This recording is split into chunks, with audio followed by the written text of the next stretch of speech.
میرے نبی نے فرمایا کہ جب لوگ جنت میں جا رہے ہوں گے، اویس بھی جا رہا ہوگا، دروازے کے قریب اللہ فرمائیں گے باقی سب کو جانے دو، اویس کو روک لو۔ تو وہ اویس پریشان ہو جائیں گے کہ اب بوئے تھے آتے کیوں رکاوٹ بن گئی، دروازے پہ آگے کیا رکاوٹ ہو گئی؟ تو وہ کہیں گے یا اللہ آپ نے مجھے کیوں روکا ہے؟ تو اللہ تعالیٰ فرمائیں گے پیچھے دیکھو۔ پیچھے دیکھیں گے تو جہنم کے لوگ کھڑے ہوں گے، مجرم۔ کہیں گے اویس تو نے مجھے خوش کیا ماں کی خدمت کر۔ کیا کہا؟ ماں کی خدمت کر کے۔ جو بیچاری مائیں ذلیل ہو رہی ہیں، یہاں زیادہ ہوتی ہیں، پاکستان میں کم ہوتی، پر ہوتی وہاں بھی ہیں۔ اسی سفر میں کتنی ماؤں کے اتنے پرچے آئے کہ میرا بیٹا شراب پیتا ہے اور پھر مجھے گالیاں نکالتا ہے۔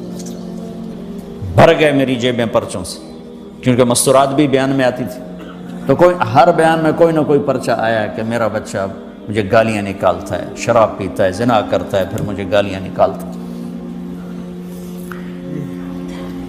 تو یہاں زیادہ ذلیل ہیں، ہمارے ہاں بھی کوئی کم ذلیل نہیں ہے۔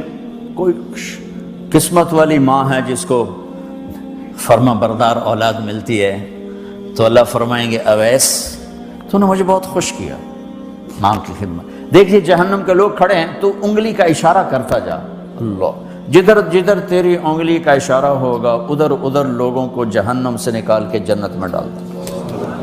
آج میں تیری طفیل لاکھوں آدمیوں کو جنت میں پہنچاؤں گا۔ عدد ربیہ و مدر، لاکھوں کا لفظ نہیں آتا، ربیہ و مدر عرب کے دو قبیلے اپنی تعداد میں سب سے زیادہ تھے۔ تو اللہ تعالیٰ کہیں گے اویس آج تیری طفیل جتنا ربیہ اور مدر دو بڑے قبیلوں کے لوگ ہیں اتنے مجرم آج تیری طفیل جنت میں ڈال دو۔ سبحان اللہ اکبر۔ جب میرے رب نے مقام بخشا کہ عمر اور علی سے کہا جا رہا ہے دعا کروانا، اور جنت کے دروازے پر کھڑا کر کے فرمایا جا رہا ہے پیچھے نظر دوڑا، دیکھ جتنے جہنم کے لوگ کھڑے ہیں، اشارہ کر تیرے طفیل آج ربیہ اور مضر کی تعداد کے برابر لوگوں کو جنت میں ڈالوں۔ ایک اور واقعہ بھی سناتا ہوں۔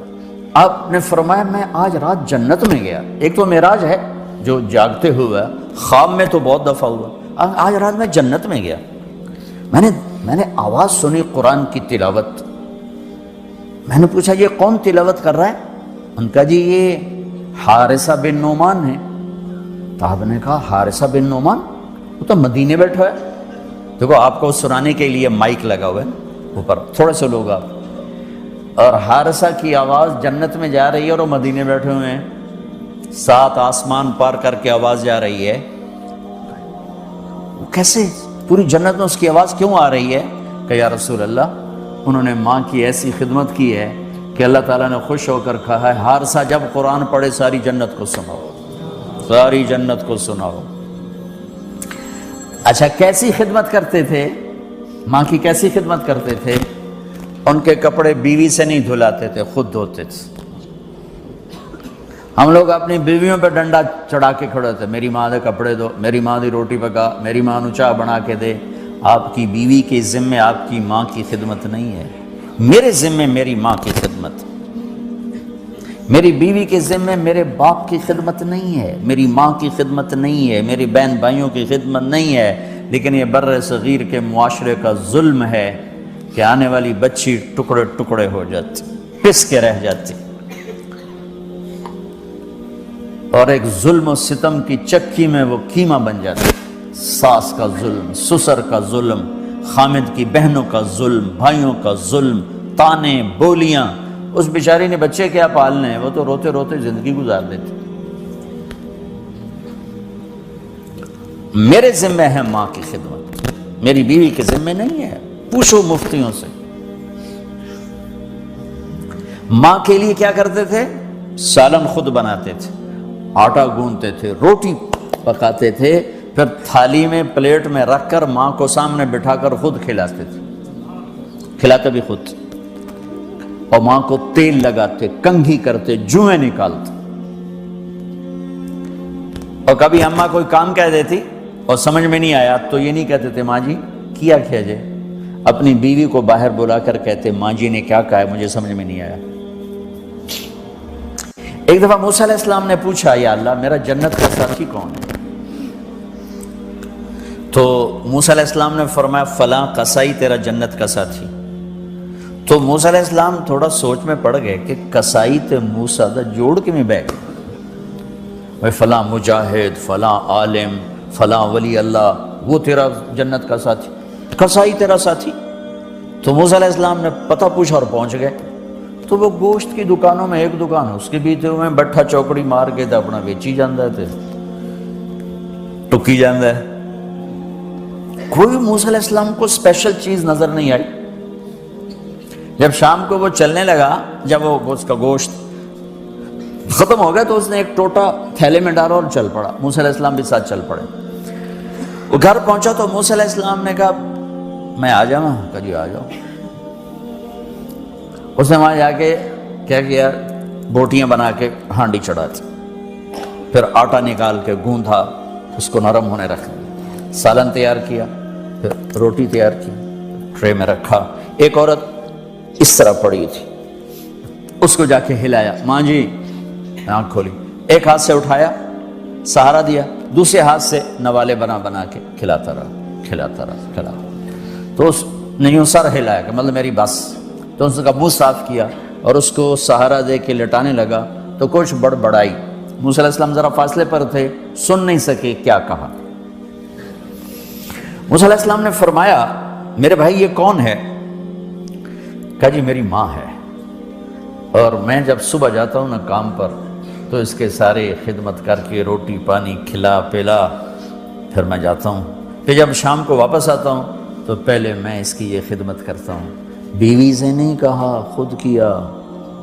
ہم اپنی بیویوں کو کتنا ذلیل کرتے ہیں، اور 99% جو ساس ہے وہ نیگیٹو ہے اور ظالم ہے. 99% ساس نیگیٹو ہے اور ظالم ہے.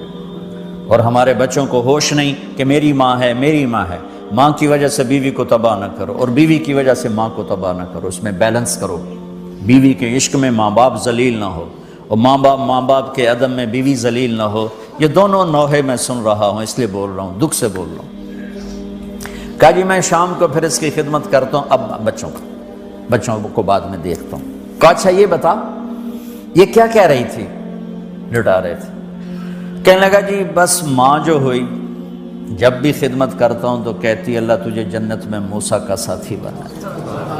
میں تو جی کمی کسائی تے موسیٰ کلیم میرا دا کی جوڑ ہے.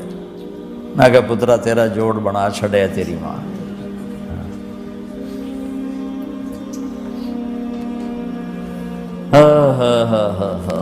ماں باپ زندہ ہیں دعا لو، فوت ہو گئے ان کی قبروں پہ جایا کرو، وہاں بیٹھ کے قرآن پڑھا کرو.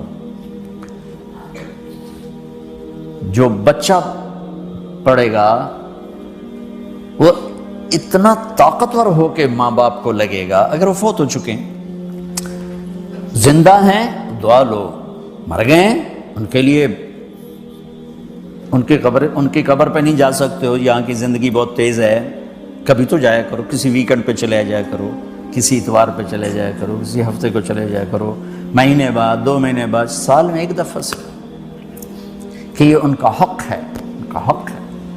اور ابن القیم رحمۃ اللہ علیہ نے ایک واقعہ لکھا ہے کہ عبداللہ بن مطرف رحمۃ اللہ علیہ نے خواب دیکھا کہ قبریں پھٹیں اور لوگ نکلے اور کوئی چیز ایسے اٹھا رہے ہیں، ایسے اٹھا رہے ہیں، ایسے اٹھا رہے ہیں. ایک آدمی نکلا اور جا کر ایک درخت سے ٹیک لگا کے بیٹھ گیا. یہ اس کے پاس جا کر کہتے ہیں بھئی آپ کون لوگ ہو؟ وہ کہتے ہیں ہم ایمان والے ہیں. کہ یہ کیا ہو رہا ہے؟ کہ جو رشتہ دار ثواب بھیجتے ہیں یہ وہ اکٹھا کر رہے ہیں. کہ تم کیوں نہیں اکٹھا کر رہے ہو؟ کہ میرا بیٹا حافظ قرآن ہے، ایک قرآن روزانہ ختم کر کے مجھے بھیج دیتا ہے تو میں نے پرچون دی لوڑ نہیں رہ جاندی، میرا تھوک دا کام. کہ تیرا بیٹا کیا کرتا ہے؟ کہ اس کی مٹھائی کی دکان ہے بازار میں. آنکھ کھل گئی، صبح ہوئی تو پہنچ گئے، بازار کھلا، دیکھا تو ایک نوجوان بیٹھا ہوا اور مٹھائی بیچ رہا اور ہونٹ ہل رہے ہیں. پہلے اس کو نہ چیک کرتے رہے. پھر اس کے پاس آئے, بیٹا تیرا نام کیا ہے؟ وہی نام تھا جو خواب میں سنا. یہ کیا پڑھ رہے ہو؟ کہ جو قرآن پڑھ رہا ہوں. کتنا پڑھتے ہو؟ 1 ختم روزانہ پڑھتے ہو.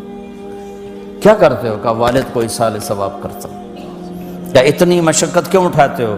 کہ وہ میرے لیے بہت کچھ چھوڑ گیا, میں چاہتا ہوں میں بھی اس کے لیے کچھ حصہ بنتا رہوں.